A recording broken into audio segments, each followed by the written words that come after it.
Hello నేను miss రావు. మాయల పకీరు ప్రాణం చిలకలో ఉన్నట్టు ఇప్పుడు రాజకీయ బలవంతా జగన్మోహన్ రెడ్డిది కడపలోనే ఉంది. అందుకే ఇప్పుడు పవన్ కళ్యాణ్ జనసేనాని కడప వైపు చూస్తూ ఉన్నారు.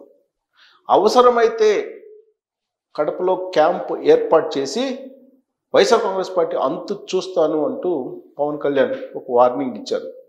అది విన్నటువంటి వివేకానంద రెడ్డి గారి కుమార్తె డాక్టర్ సునీతారెడ్డి గారు, వెల్కమ్, నా ఇల్లు మీకు ఇచ్చేస్తాను, దాన్నే జనసేన పార్టీ ఆఫీస్ కింద ఉపయోగించుకోండి, జగన్మోహన్ రెడ్డి వైఎస్ఆర్ కాంగ్రెస్ పార్టీ అంతు చూడండి అని చెప్పి ఆవిడ బాసటగా నిలిచారు.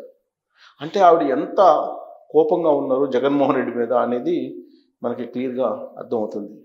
దానికి గల కారణాలు లేకపోలేదు. 2019 ఎన్నికలకు ముందు బాబాయ్ వివేకానంద రెడ్డి గారిని వైఎస్ఆర్ కాంగ్రెస్ పార్టీకి సంబంధించినటువంటి వాళ్ళే మర్డర్ చేశారు అని చెప్పి సిబిఐ వేసినటువంటి ఛార్జ్షీట్లు సారాంశం. అంతేకాదు జగన్మోహన్ రెడ్డి గారితో ఉన్నటువంటి అవినాష్ రెడ్డి తండ్రి భాస్కర్ రెడ్డి వీళ్ళందరూ కలిసి కుట్రబన్ని వివేకానంద రెడ్డి గారిని గొడ్డలతో నరికి చంపారు అనేది సిబిఐ ఛార్జ్షీట్లో పొందుపరిచినటువంటి అంశం.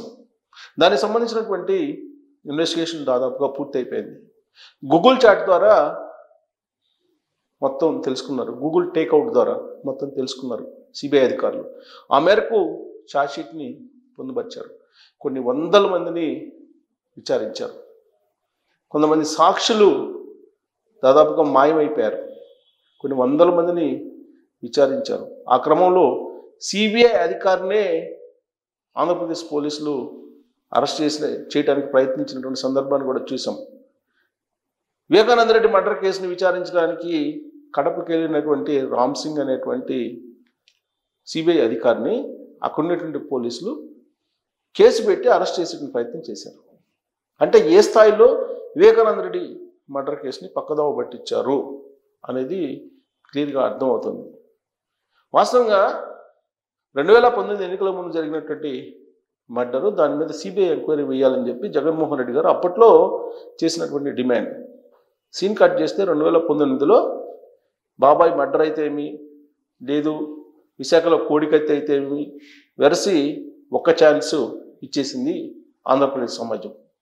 ఇక అక్కడి నుంచి జగన్మోహన్ రెడ్డి గారి లోపల ఉన్నటువంటి నాయకుడు బయటకు వచ్చేశారు. సిబిఐ ఎంక్వైరీని పక్కన పెట్టేశారు, అసలు మర్చిపోయారు. సిబిఐ ఎంక్వైరీ అవసరం లేదు వివేకానంద రెడ్డి మర్డర్ కేసులో అని చెప్పి చెప్పడం జరిగింది.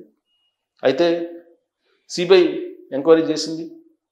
సిబిఐ ఎంక్వైరీ చేసి క్లియర్ కట్గా ఎవరు మర్డర్ చేశారు అనేది ఛార్జ్షీట్లో పొందుపరిచారు. అయినప్పటికీ కేసు విచారణ ముందుకు సాగట్లేదు. అందుకే డాక్టర్ సునీతారెడ్డి గారు, వివేకానంద రెడ్డి గారి కుమార్తె, ముందుకు వచ్చి ఈ కేసుని ఇమీడియట్గా విచారించాలి, ఈ కేసులో ఉన్నటువంటి దోషులు ఎవరైతే ఉన్నారో వాళ్ళని శిక్షించాలి, న్యాయం మీద తనకు నమ్మకం ఉంది అని చెప్పి ఆవిడ కడప నుంచి ఢిల్లీ వరకు పోరాడుతున్నారు.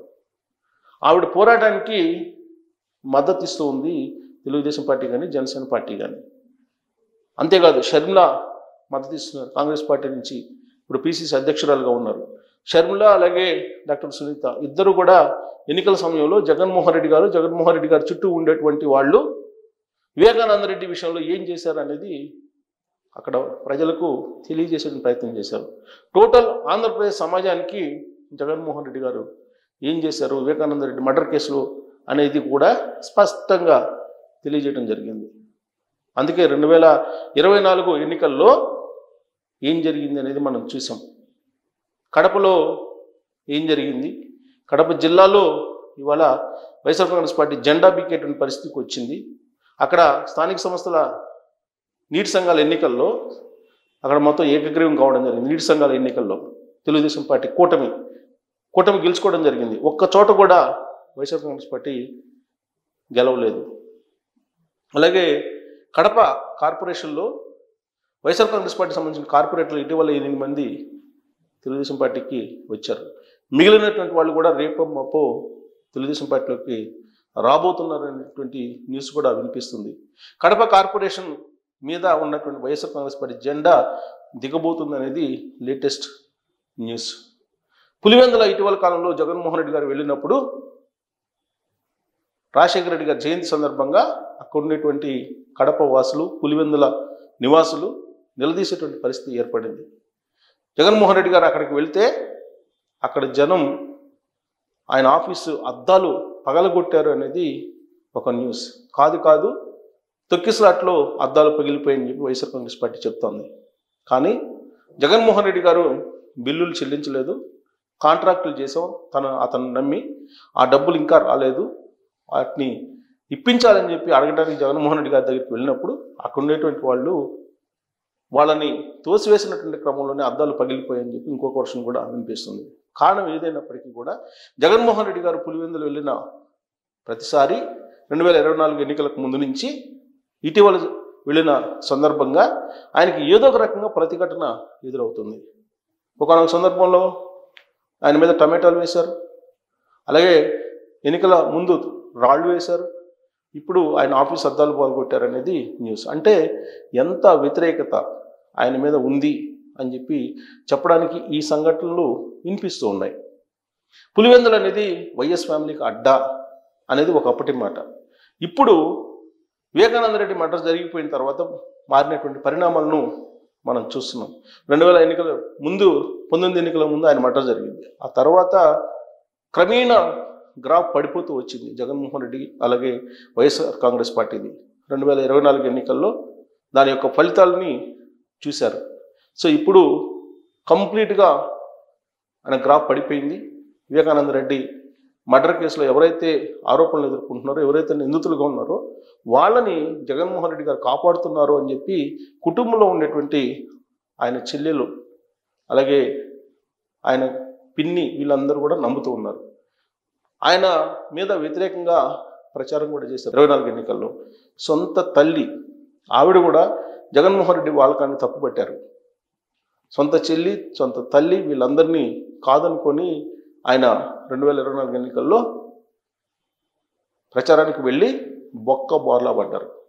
11 స్థానాలకి పరిమితం అయ్యారు ఆయన. అయినప్పటికీ ఆయన తీరులో మార్పు రాలేదు. అందుకే ఇటీవల కాలంలో ఒక ఎంపీడీఓని వైఎస్ఆర్ కాంగ్రెస్ పార్టీకి సంబంధించినటువంటి లీడరు కొట్టారు, అతని మీద హత్యాయత్నం చేశారు. వాళ్ళకు అండగా ఉండటానికి పవన్ కళ్యాణ్ గారు అక్కడికి వెళ్ళారు. ఆ ఎంపీడీఓని పలకరించడానికి పవన్ కళ్యాణ్ గారు వెళ్తే అక్కడ భయపడుతూ ఉన్నటువంటి పరిస్థితి వైఎస్ఆర్ కాంగ్రెస్ పార్టీకి సంబంధించినటువంటి కొంతమంది లీడర్లను చూసి.